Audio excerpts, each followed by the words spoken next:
distinguished panelists, friends, participants, thank you so much for inviting me here. It's the second time I'm in this conference, but this is the third Asma Jahangir conference that UNDP has the honor of being part of.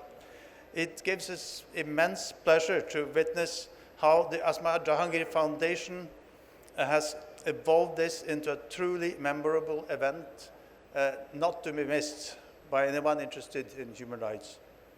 All along, our cooperation with the Asma Jahangir Foundation, based on our shared vision for protection, promotion, and strengthening human rights and equality, has deepened and further nurtured our collective commitments to human rights.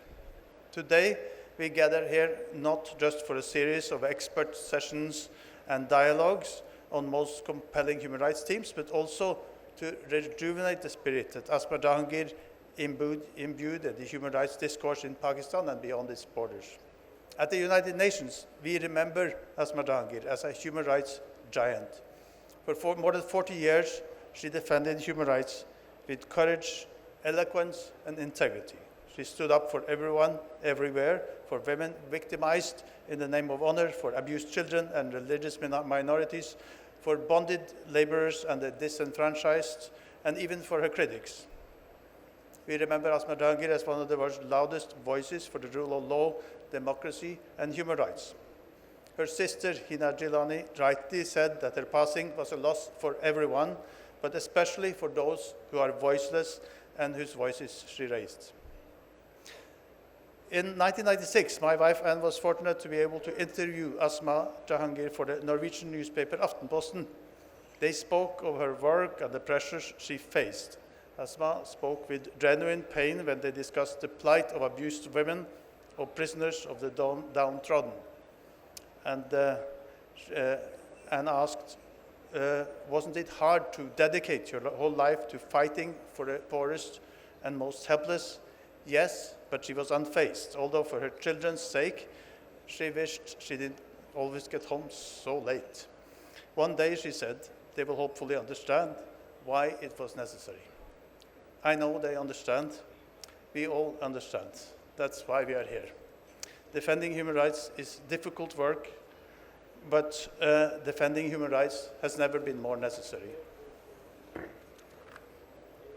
The theme of this year's Asma Jahangir Conference, Challenges to Human Dignity, reminds me of Asma Jahangir's words, I would simply not compromise on the fundamental rights of people. These words are a constant reminder that a society is stronger and more resilient when each individual has the agency to play a meaningful role in political, economic, and social life. This includes being able to access information, engaging in dialogue, expressing difference of opinion, and peacefully joining together to express their views. This also includes defending the rights to freedom of speech, thought, conscience, religion, and belief, as well as promoting accountability for human rights violations and abuses, and highlighting threats to human rights conditions within the society whenever and wherever they might occur. Like every UN entity, UNDP is resolute in playing its full part in advancement of human rights and to ensure that no one is left behind. Equally, we are convinced that promotion of human rights is not the narrow province of any organ or office. It is a shared responsibility that concerns and impacts us all, everywhere, and at all times. In Pakistan, we work closely with the Ministry of Human Rights as well as the provincial human rights and social welfare departments. We supported the government with the Transgender Persons Act, establishing the first Transgender Protection Center in the country, as well as developing the National Action Plan on Business and Human Rights. In making this work possible, I thank our key partners, the German Ministry of Foreign Affairs and the governments of US and Switzerland over the past years.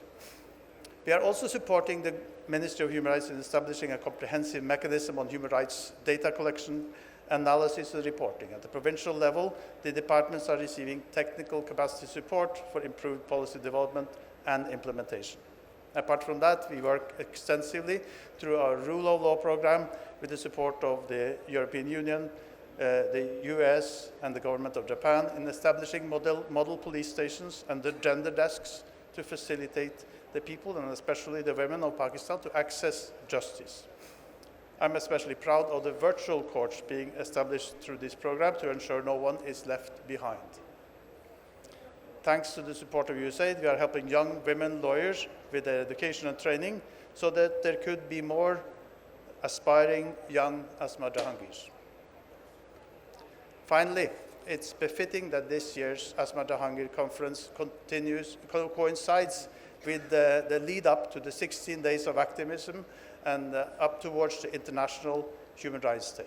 The UNDP stands ready to work and assist Pakistan on the implementation of its national and international human rights obligations and commitments in its devoted collaboration with the state, government bodies, and civil society.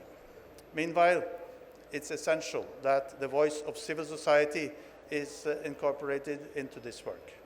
We seek to ensure greater transparency, predictability, and inclusivity for NGOs and civil society in our work. And we welcome your efforts to ensure strong civil society representation and leadership in Pakistan's development and human rights journey. With this, I congratulate the Asma Jahangir Foundation at the onset of this important event. It truly makes a difference. You are making a difference. Thank you very much.